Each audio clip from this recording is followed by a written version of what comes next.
황보선의 출발 새 아침.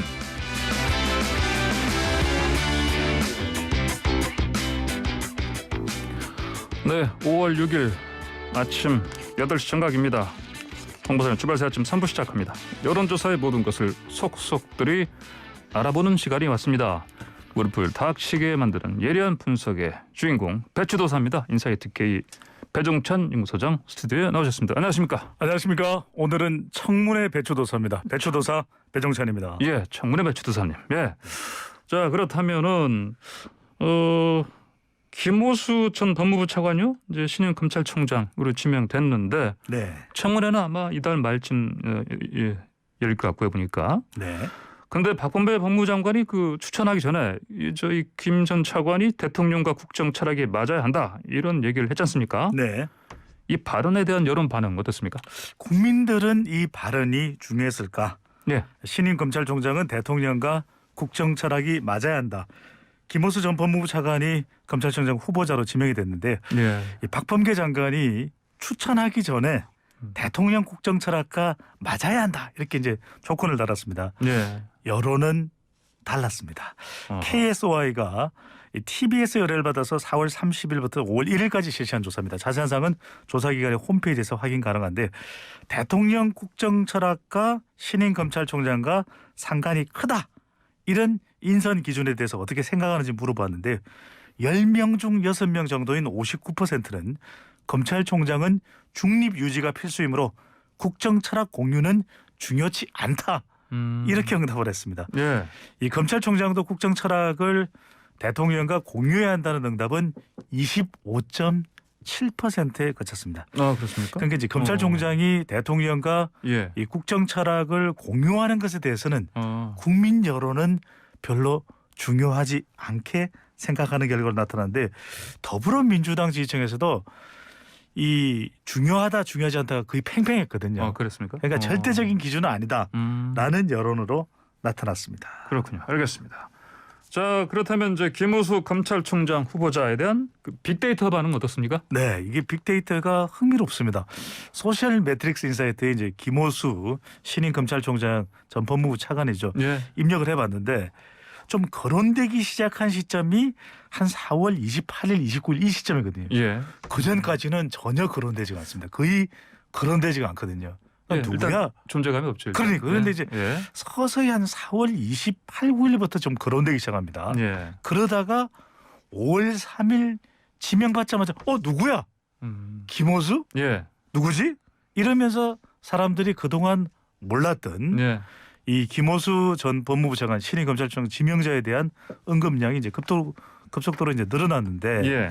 여기서 흥미로운 것이 5월 3일 지명받기 전인 5월 2일까지는 김오수 검색을 입력했을 때 가장 연관도가 높은 단어가 뭔지 압니까? 뭘까요? 이성윤이에요.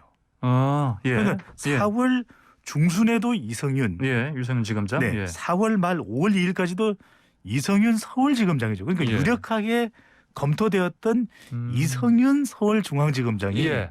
더 주목을 받았는데, 5월 3일부터는 이성윤 연관어가 싹 사라집니다. 아, 그래요. 네, 예. 완전 사라지고 예. 법무부가 제 1순위입니다.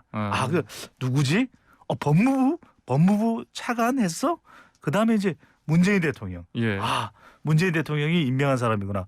그다음으로는 검찰개혁. 그러니까 이 신임 김오수 검찰총장이 앞으로 대통령의 지지율과 검찰개혁에 상당히 중요한 비중을 가지고 있는 것으로 나타난 셈이거든요. 예. 그렇기 때문에 앞으로 이제 김오수 검찰총장이 이제 임명이 된다면 예. 앞으로 어떤 검찰개혁을 하느냐에 따라서 임기 5년차 예. 문재인 대통령의 지지율에도 상당한 영향을 줄 것으로 보입니다. 근데 여기에 또 누가 올라가 있냐? 윤석열 전 검찰총장의 이름도 연관으로 올라가 있습니다. 그건 왜 그렇죠?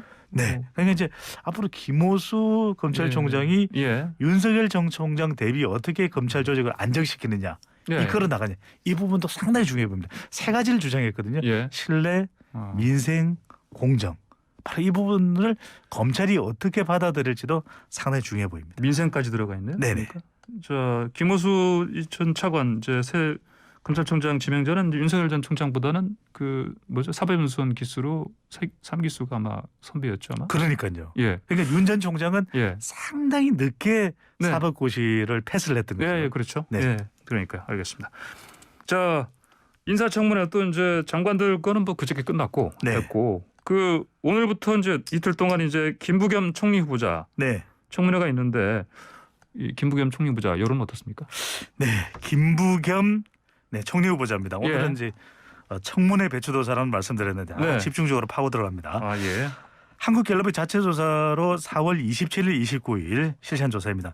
김부겸 후보가 국무총리로 적합한 인물인지 적합하지 않은지 물어봤습니다. 적합하다가 34%, 예. 적합하지 않다가 18%. 적합하다가 거의 2배 정도 높습니다. 아 그래요. 예. 그래? 그럼 적합한 거네? 모름 무응답이 거의 50%나 돼요. 아 그래요. 아니, 모르겠다. 예. 나 잘 몰라. 이런 응답인데 이 국민의힘에서는 적합하지 않다라는 응답이 높았고요. 예. 그다음에 더불어민주당에서는 적합하다라고 하는 응답이 더 높게 나타났습니다. 이게 엇갈리고 있거든요. 그러니까 예. 오늘 내일 그냥 순탄할까? 순탄하지 않을까? 예, 예. 네, 좀 확인을 해봐야 될 것 같아요. 그러니까 이미 한번 장관을 지냈기 때문에 이미 청문회를 한번 거쳤기 때문에 네, 뭐 이번 청문회에서는 뭐 민주당에서 그렇더라고 보니까 뭐 크게 뭐 문제될 건 없을 것이다 네. 얘기를 하는데 어쨌든 뭐 결과를 봐야 되겠죠. 음. 그러면 이제 이 청문회 무난하게 진행될까요? 돌발 변수 같은 거 없습니까? 무난하지는 않을 것 같아요. 왜냐하면 예, 총리가 되는 데는 네. 큰 문제는 없을 것으로 보입니다. 물론 자녀와 관련해서 예, 사위 또 라임 라임이요? 펀드 예. VIP 이 펀드에 뭐 특별 관리를 받았지 않느냐 이런 의혹이 있는데 그건 뭐 네. 어떻게 보면 또 아버지하고는 또 무관한 일일 수도 있는 것이거든요. 아버지 김부겸과는 네. 무관한 일일 수도 있는데 문제는 뭐냐면 이 청문회가 김부겸 청문회가 아니라 정부와 관련된 청문회일 가능성이 상당히 높습니다. 예. 지금 코로나 백신, 부동산 정책, 남북 관계 또 한미 정상회담도 앞두고 있죠. 예. 검찰 개혁에 대한 또 김호수 신임 검찰총장 지명자와 관련된 배경 이런 집중 공세가 이어질 가능성이 오늘 내일 상당히 높습니다. 네. 그러니까 정작 김부겸 총리 후보자인데 김부겸 후보자에 대해서 대통령에 대해서 네. 현 정부에 대해서 질문이 쏟아질 가능성이 상당히 높습니다. 조국 전 장관 관련된 질문도 나올 수 있고요. 주목받았던 이제 진중권 전 동양대 교수는 예. 참고인으로서 출석을 안 한다고 합니다. 안 한다고 했습니까? 네, 그러니까 좀 예. 이제 상황은 달라지는데 예. 추미애 전 장관 이슈에 대해서도 질문이 나올 수 있을 거예요.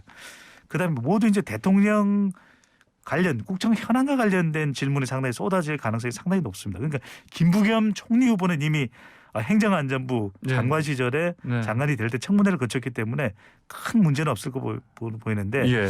김부겸 개인보다는 대통령과 정부 여당에 대한 공세를 통해서 국민의힘과 또 보수 야당 쪽에서 노리는 건 김부겸 총리 후보자가 또 경북 상주 출신에다가 예. TK 출신이거든요. 네, 네, 그러다 그렇죠. 보니까 예. 이 TK 민심이 여당 쪽으로 가지 않겠냐 이런 것에 대해서 이탈을 원천 차단하겠다. 아 예. 그다음에 국정 현안을 두들겨서 중도층을 공략하겠다. 또 최근에 이제 가장 주목받는 용어가 MZ 세대입니다. 네, 예. 밀레니엄 세대인 네, 네. 또 제네레이션 세대인 2030 세대의 민심을 청문회를 통해서 국민의힘이 오히려 가져오겠다. 이런 전략과 포석으로 이해됩니다. 예, 김부겸 후보자의 어떤 TK의 어떤 정체성은 좀 희석을 시키고. 네네. 예, 알겠습니다. 자 그리고 국민의힘 쪽 가보시죠. 네. 이제 먼저 민주당은 이제 당 대표, 원내대표 다 뽑았는데 국민의힘은 아직은 당 대표 뽑아야 되는데 네. 이 대표 관련해서 여론조사 있었습니까? 그러니까요. 이게 네. 국민의힘 원내대표는 예. 김기현 의원으로 결정이 됐죠. 예, 예. 그러다 보니까 영남 쪽은 좀 어렵지 않겠냐 이렇게 이야기를 하는데 저는 이건 다를 수 있다라고 볼 수 있는 결과가 또 나왔습니다. 아 그래요? 예. 예, 머니투데이와 미래한국연구소가 지난 1일 여론조사 PNR 리서치에 의뢰를 해서 차기 국민의힘 당대표로 누가 가장 적합한지 이제 물어봤는데요. 자세한 사항은 중앙선거여론조사 심의위원회 홈페이지에서 확인 가능합니다. 응답자의 18% 압도적이지는 않습니다. 네. 나경원 전 원내대표를 선택을 했습니다. 18%가 네. 나경원 전 의원이요? 주호영 예. 예. 이 예. 대표 대행이 주목을 받아왔거든요. 그래. 주호영 될 거 아니냐 이렇게 생각했는데 예. 주호영 지금 대표 대행은 예. 13.4%의 지지를 받았습니다. 그러니까 예. 나경원 전 원내대표가 4.6%포인트 더 많이 받았는데 중요한 건 이제 네. 국민의힘 지지층입니다. 국민의힘 지지층에서는 나경원 전 원내대표가 25.9%, 예. 그다음에 주호영 대표 대행이 22.8%. 그러니까 국민의힘에서도 나경원 예. 전 원내대표가 더 앞서는 결과로 나타났습니다. 그렇군요. 네. 이거 뭐 어떻게 해석이 됩니까? 자, 이러다 보니까 그러면 나경원 전 원내대표가 상당히 유리하겠네. 그렇지 않을 수 있다는 거예요. 왜냐하면 국민의힘도 당심입니다. 예. 당심이 70%이기 때문에 어. 이건 여론조사에서는 상당히 인지도가 높고 또 예. 국민의힘 지지층들은 얼마 전까지도 서울시장 보궐선거 후보로 출마했던 나경원 전 원내대표를 기억하고 있는 것이죠. 예. 상당히 인지도가 높은데 근데 문제는 뭐냐면 당원은 영남 쪽 당원이 절대적으로 많습니다. 예. 그러다 보니까 여러 가지 내년의 지방선거의 이해관계를 따져볼 때는 오히려 그래도 재보궐선거 때 성과를 봤다. 예. 승리를 가져온 주호영 이 대표 대행 쪽으로 갈 가능성도 상당히 배제할 수가 없거든요. 그러니까 예. 일각에서 이야기할 때는 영남권 좀 배제해야 돼 이렇게 생각하지만 당원들의 생각은 다를 다르다. 수도 있을 것으로 보입니다. 그렇군요. 알겠습니다. 아까 저 MZ 세대 언급하셨는데 네네. 이번에 그 문재인 대통령 국정 수행 관련해서 이 2030 세대 아니겠습니까? 네. 지지율 뭐 많이 내려간 상황이죠. 그러니까요. 예. MZ 세대라고 MZ 이야기를 세대. 하는데 예, MZ 세대. MZ 세대가 1980년대 예. 이후에 태어난 세대를 이야기하니까 20, 예. 30대입니다. 네, 항보선 앵커와 예. 배추도사도 MG 세대입니다. 그걸 뭐 이렇게 무슨 비밀인 것처럼 밝히시고. 네네, 아닙니다. 예. 대단한 비밀도 항보선 아닌데. 앵커와 네. 배추도사는 예. 마징가 Z 세대입니다. 아 그렇습니까? 네, 왜 그랬습니까? MG 세대. 죄송합니다. 예, 예. 방송사고는 아니죠. 아, 예, 예. 네. 저도 좀 예. 네, MZ 세대의 지지율이 얼마나 차이가 나냐면 한국 갤럽 기준입니다. 자세 조사로 자세한 사항은 조사기관의 홈페이지에서 확인 가능한데요. 예. 2017년 5월에 문재인 대통령이 취임하고 난 직후에 20대, 30대 지지율입니다. 정확하게는 만 19세부터 29세까지 20대 지지율이고요. 30대 지지율인데 항보선 앵커께서는 그 당시 20, 30대 지지율 얼마 나왔는지 기억하십니까? 글쎄요. 네, 얼마였죠? 20대 94%, 아이. 30대 94%였는데 예. 최근 조사인 4월 13일에서 15일 조사에서는 예. 20대 27%, 네. 30대 33%로 나타났습니다. 그 세대 그 수에 맞게 줄어들었네 보니까. 네, 엄청나게 줄어들었습니다. 그렇군요. 네. 그러면 이제 이 2030 세대 지지율 회복 위해서 어떤 노력이 필요하겠습니까? 네, 차기 대선은 MZ 세대가 결정한다 이런 이야기까지 나오고 있거든요. 예, 예. 우린 이념에 상관하지 않는다.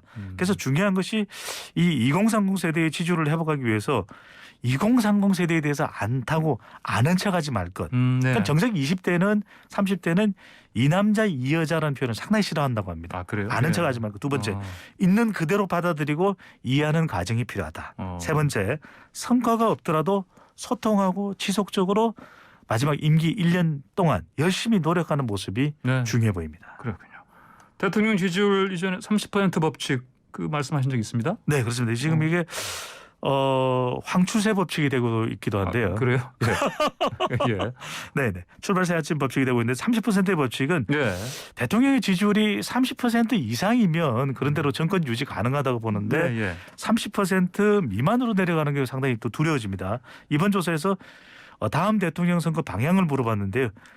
이 야권 쪽으로 정권 교체될 가능성이 높다가 거의 60% 가까이 그래요? 나타났습니다. 아, 같은 예. P&R 리서치의 조사 앞서 소개해드렸던 조사 결과인데 예. 더불어민주당이 정권을 유지한다는 응답은 35.4%로 나타났고 정권 교체 가능성이 높다는 것이 거의 60% 가량으로 나타났는데 20대 30대의 결과도 비슷했습니다. 그리고 그래요? 중도층에서도 예. 정권 교체 의향이 더 높게 나타나서 어떻게 하면 이 30% 법칙이 적용되지 않도록 예. 지지율을 끌어올리는 것이 어. 가장 중요한 국면이 되고 있습니다. 그렇군요. 알겠습니다. 오늘 말씀 여기까지 듣겠습니다. 고맙습니다. 감사합니다. 네, 지금까지 인사이트 K의 배종찬 연구소장이었습니다.